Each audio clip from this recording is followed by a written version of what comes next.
Good morning, everyone, panelists, dear colleagues, and it's really an honor to be part of this esteemed panelists. I'm talking about a shared goal, really, that transcends borders, which is building a culture of peace and mutual respect.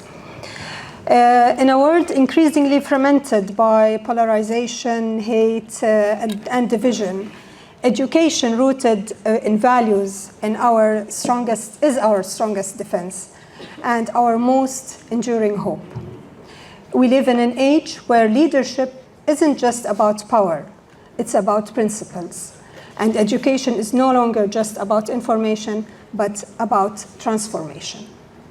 So the main topics that I will be talking about really is promoting ethical leadership at all levels, as my colleague panelists have been talking about, and also investing in education that builds a culture of peace. Together, these two shape minds, guide decisions, and lay the groundwork for peaceful, just societies. Why ethical leaders matters really at all levels. Ethical leadership isn't confined to top offices, but it's everywhere. In politics, it builds public trust. In schools, it shapes students' minds, behaviors. And in communities, it prevents division. So when ethics are modeled from the classroom to the boardroom, we don't just manage conflict, but we prevent it. Education for peace. How do we prepare ethical leaders? And I think Mr. Ibrahim also talked about this, really. Through education that teaches peace, because this means going beyond textbooks to teach empathy, nonviolence, and cross-cultural understanding. Education for peace is not a luxury, it's a necessity. It shapes not just students, but the future of our societies. Value-based learning builds resilience against extremism and sows the seeds of national stability.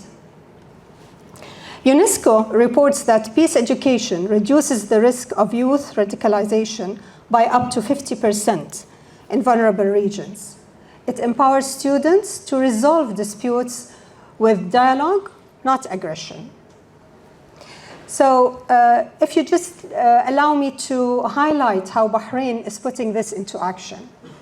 And thanks to the vision of His Majesty, the King, whose reform project places openness and pluralism at the heart of our national identity.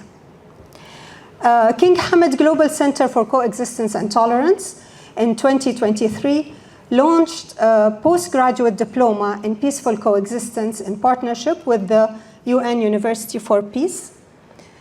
Students from around 30 plus countries have enrolled, making Bahrain a regional hub for interfaith and intercultural training.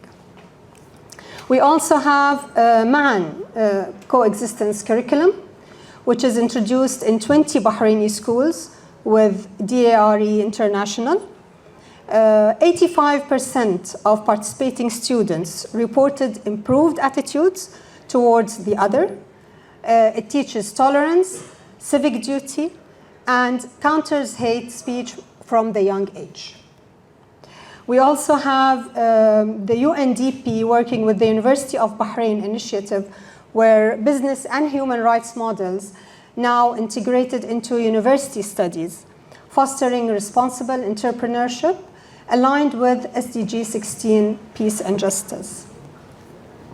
We also have youth-led platforms, which is initiatives like Hope Fund, Youth Hackathon, and eShabab applications combine technology, volunteerism, and ethics.